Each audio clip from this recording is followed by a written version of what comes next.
क्या आप भी भूत प्रेत की कहानियों के बहुत बड़े शौकीन हैं तो आप बिल्कुल सही जगह पर आए हैं। भूत प्रेत और आत्मा की कहानी सुनते ही सहम से जाते हैं, हमें बुरी आत्मा से डर लगने लगता है। इसके बाद रात के समय भूत प्रेत और आत्मा डराती है। कई लोगों ने अपने अनुभवों के बारे में बताया है कि कैसे उन्हें अजीब शक्ति का आभास हुआ है। ऐसी ही कहानी आज मैं आपके लिए लाई हूँ, जिसमें से कुछ कहानी सच्ची घटना पर आधारित होगी। ये कहानी पढ़ने के बाद आप डर भी सकते हैं। दोस्तों, क्या आप अपना डर का सामना करने के लिए तैयार हैं? तो लाइट बंद कर दें और एक कंबल पकड़ ले, चीजें डरावनी होने वाली है। कहानी का नाम है दहशत की रात। तो चलो दोस्तों शुरू करते हैं। ये कहानी मुकेश के साथ घटी एक सच्ची घटना पर आधारित है, क्योंकि इस घटना के बाद मुकेश की पूरी जिंदगी बदल गई।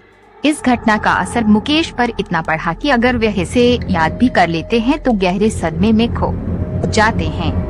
शायद मुकेश पूरी जिंदगी में उस रात को ना भूल पाए। और अब आगे की कहानी हम मुकेश जी के ही शब्दों में जारी रखेंगे। नमस्कार, मेरा नाम मुकेश पांडे है और मैं यूपी के सुल्तानपुर जिले के एक छोटे से गांव में रहता हूँ। गांव में तो खैर हमारे परिवार के दादा दादी चाचा चाची लोग ही रहते हैं। मैं, मेरे माता पिता भाई, हम सब दिल्ली में ही रहते हैं। साल में 1 या 2 बार हम पूरे परिवार के साथ गाँव जरूर आ जाते हैं। वैसे मैं आपको ये घटना जो बताने जा रहा हूँ यह मेरे साथ तब घटी थी 2016 मार्च, जब हम गांव से वापस अपने घर दिल्ली जा रहे थे। हमें दिल्ली के लिए ट्रेन लखनऊ स्टेशन से ही पकड़नी थी और हम शाम को लगभग 7 बजे ही स्टेशन पर पहुंच गए। हमारी ट्रेन रात 10 बजे की थी। मैं और मेरे पिताजी, माताजी और मेरे बहन भाई हम सब स्टेशन के प्लेटफार्म पर ही बैठ रखे थे। हम लोगों ने वही खाना वगैरह सब खाया और ट्रेन का इंतजार ही कर रहे थे। मैं प्लेटफार्म पर इधर उधर घूम रहा था। मैंने देखा एक लड़की प्लेटफार्म की एक बेंच पर अकेले ही बैठी हुई थी और वो मुझे ही देख रही थी। उसको देखकर मुझे बड़ा ही अजीब लग रहा था, पर मैंने इस बात पर ज्यादा कोई ध्यान नहीं दिया और जहाँ मेरे घर के सभी लोग बैठे थे उसी तरह जाने लगा। प्लेटफार्म पर भीड़ बहुत थी और मुझे भीड़ में थोड़ी बहुत बेचैनी भी महसूस होती है, इसलिए मैं फोन पर किसी से बातें हुआ ही चल रहा था कि तभी मुझे लगा किसी ने मेरे कंधे पर हाथ रखा हो। मैं रुककर तुरंत पीछे पलटा, पर अब मेरे पीछे कोई नहीं था। मैंने सोचा इतनी भीड़ है और इसी भीड़ में से ही किसी का हाथ मेरे कंधों पर पड़ गया होगा, इसलिए मैं जाकर वहीं बैठ गया जहां मेरे परिवार के सब लोग बैठे थे। और थोड़ी देर में हमारी ट्रेन भी आ गई, जिसमें हमें बैठकर दिल्ली जाना था। और ट्रेन आते ही पूरे स्टेशन पर भागा दौड़ी मच गई ट्रेन में बैठने के लिए, और ट्रेन से भी भारी संख्या में लोग नीचे उतर रहे थे। हम भी भागकर जनरल डब्बा ही ढूंढ रहे थे और जैसे तैसे मैं और मेरे परिवार के लोग उसमें घुस तो गए, पर हमने अंदर देखा, अंदर बैठने तो क्या कहीं पैर रखने की भी जगह नहीं थी। इतनी बुरी हालत थी उस जनरल बोगी में और मुझे बहुत अजीब सा महसूस हो रहा था भीड़ की वजह से। लेकिन मेरे पिताजी ने कहा जब ट्रेन चलेगी तो रास्ते में थोड़ी दूर जाते ही सीट मिल जाएगी बैठने के लिए, और ऐसा ही हुआ। थोड़ी देर में 2 स्टेशन के बाद हम सभी सीट पर बैठ गए थे और लगभग 12 बजे या 12:30 बजे करीबन ट्रेन में अच्छी शांति भी हो गई थी और मैं भी थोड़ी में जाकर ऊपर की सीट पर सो गया। लेकिन मेरी आँख 2 बजे या 2:30 बजे खुली तो मैंने देखा बोगी में लगभग सभी लोग सो रहे थे। मैं ऊपर वाली सीट से नीचे उतर गया। मैंने देखा मेरे माता पिता और भाई बहन लोग भी सब सो रहे थे। मैं बाथरूम करने के लिए वॉशरूम की तरफ गया, तभी मैंने बाहर की ओर देखा तो ट्रेन किसी स्टेशन पर रुकी हुई थी और स्टेशन पर काफी चहल पहल थी। लोग इधर उधर चल रहे थे और बाहर हवा भी बड़ी अच्छी चल रही थी, इसलिए मैंने सोचा जब तक ट्रेन रुकी हुई है थोड़ी देर बाहर घूम लेता हूँ। पर मेरी नजर अचानक एक लड़की पर पड़ी जो दरवाजे पर ही खड़ी थी और वो लड़की वही लड़की थी जिसे मैंने लखनऊ स्टेशन पर देखा था। लेकिन मैं उसे इग्नोर करते हुए नीचे उतर गया। स्टेशन पर थोड़ा आगे ही गया था, तभी मैंने देखा वो लड़की मेरे पीछे पीछे ही चल रही थी।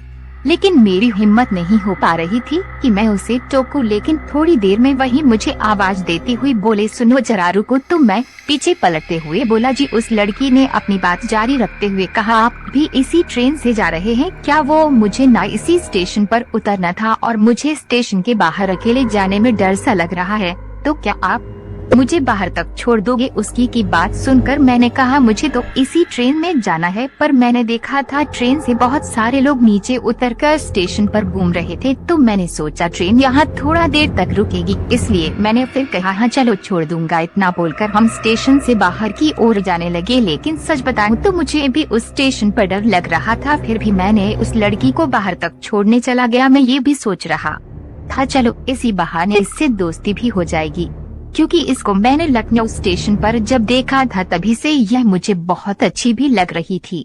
मैं आगे आगे चल रहा था और वो पीछे थी। हम थोड़ा सा ही आगे गए होंगे, तभी उस लड़की ने मेरे कंधे पर हाथ रख दिया, पर मुझे उस समय समझ नहीं आ रहा था कि मैं क्या ये करूं। लेकिन जैसे मैंने पीछे मुड़कर उसके चेहरे की तरफ देखा तो मेरे हाथ पैर कंपने लगे। मेरी रगों में चलता खून मानो जम सा गया हो, और फिर एकदम से मेरी चीख निकल गई, क्योंकि मैंने देखा उस लड़की का चेहरा बिल्कुल खून से लाल था। आंखें दोनों बाहर लटकी हुई थी और एक हाथ आधा कटा हुआ था। उसके पूरे शरीर से भी खून ही खून बह रहा था।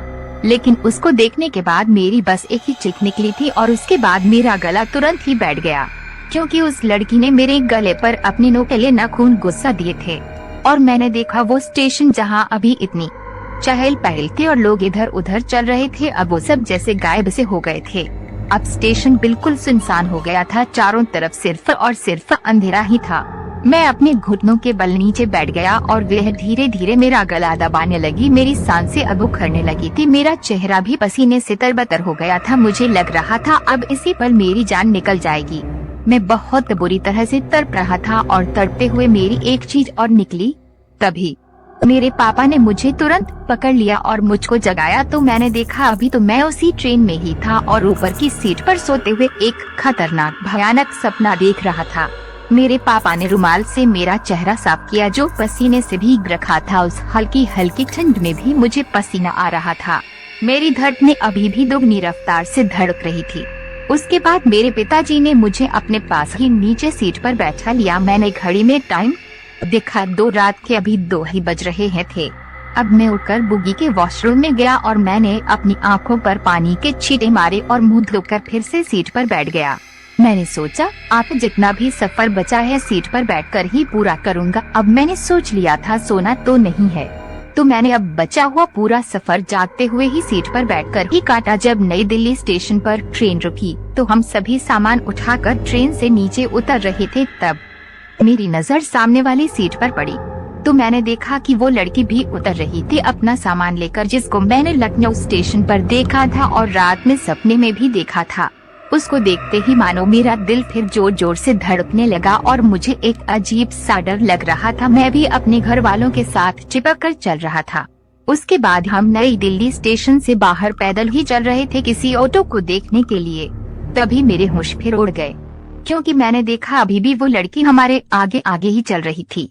इस बार मैंने अपने भाई से कहा दिनेश से देख, ये लड़की लखनऊ स्टेशन पर भी बैठी थी और जिस ट्रेन में हम आए उसमें ही थी, शायद उसी बोगी में भी थी जिसमें हम थे। मेरी बात सुनकर मेरे भाई ने पहले तो मुझे अपनी अजीब सी निगाहों से देखा, फिर कहा कहाँ कौन किसकी बात कर रहे हो। मैंने फिर अपने भाई से कहा अरे जो सामने जा रही है, लेकिन दिनेश ने कहा भैया क्या हो गया आपको, सामने तो कोई नहीं जा रहा। उसके इतना कहते ही अब मानो मेरे होश ही उड़ गए, क्योंकि वो लड़की तो मुझे अभी भी दिख रही थी और आश्चर्य की बात तो यह है कि किसी और को नहीं दिख रही थी। लेकिन थोड़ी देर में ही पापा ने ऑटो कर लिया और हम ऑटो में बैठकर अपने दिल्ली वाले घर पहुंच गए। घर पहुंचकर हमने थोड़ी साफ सफाई करी, क्योंकि घर लगभग 2 महीने से बंद पड़ा था।